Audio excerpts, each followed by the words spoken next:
Hello friends, എല്ലാവർക്കും ഷീബുക്കിലേക്ക് സ്വാഗതം. ഇന്ന് ഞാൻ വന്നിട്ടുള്ളത് ഫ്രൈയിങ് പാനിൽ വെച്ചിട്ട് നമുക്ക് തയ്യാറാക്കി എടുക്കാൻ പറ്റുന്ന വായിലിട്ടാൽ അലിഞ്ഞു പോകുന്ന അത്രയും സോഫ്റ്റ് ആയിട്ടുള്ള ഒരു മിൽക്ക് കേക്കിൻ്റെ റെസിപ്പി ആയിട്ടാണ് കേട്ടോ. സാധാരണ കേക്ക് ഉണ്ടാക്കുന്ന അത്ര ബുദ്ധിമുട്ടൊന്നുമില്ലാതെ നമുക്ക് പെട്ടെന്ന് ഉണ്ടാക്കി എടുക്കാൻ പറ്റുന്ന നല്ലൊരു ഐറ്റമാണ്.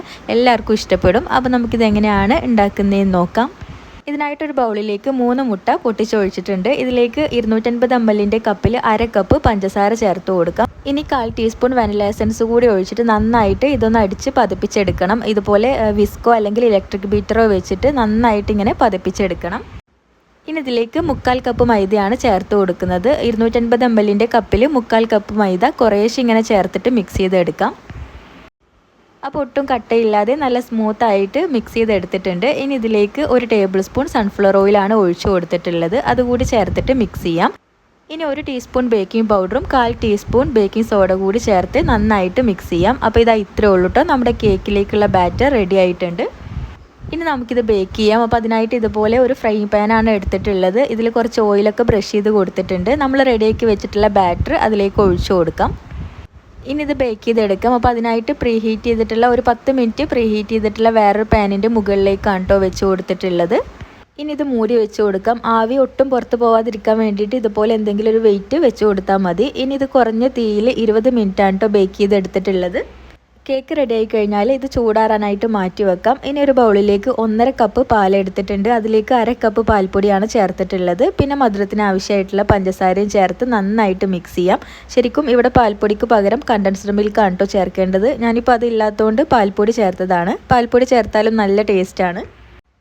ഇനി ആ ഒരു മിക്സ് നമ്മൾ ഇതിലേക്ക് ഒഴിച്ചു കൊടുക്കണം കേട്ടോ. കേക്കിലേക്ക് ഒഴിക്കണം. അപ്പോൾ നന്നായിട്ട് അത് താഴേക്കൊക്കെ ഇറങ്ങി പോകാനായിട്ട് ഇതുപോലെ ഒരു ഫോർക്ക് വെച്ചിട്ട് കുത്തി കൊടുത്താൽ മതി. എന്നിട്ട് നമുക്ക് പാൽ ഒഴിച്ചു കൊടുക്കാം. അപ്പോൾ കേക്ക് നല്ല സോഫ്റ്റ് ആയിട്ട് വരും കേട്ടോ.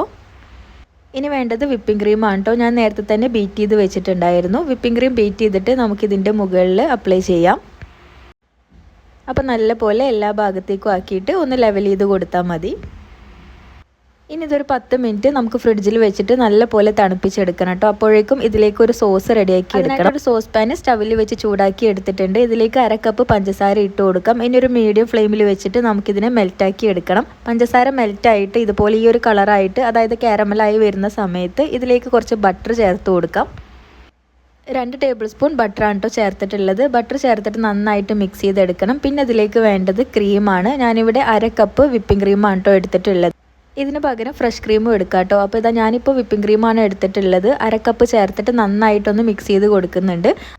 കുറച്ച് സമയം കഴിഞ്ഞാൽ ഇത് നല്ലപോലെ ലൂസ് ആവട്ടോ. പിന്നീട് ഇങ്ങനെ തിക്കായിട്ട് ഒരു സോസ് പരുവത്തിലായി കിട്ടും കേട്ടോ. ആ ഒരു സമയത്ത് നമുക്ക് ഫ്ലെയിം ഓഫ് ചെയ്യാം.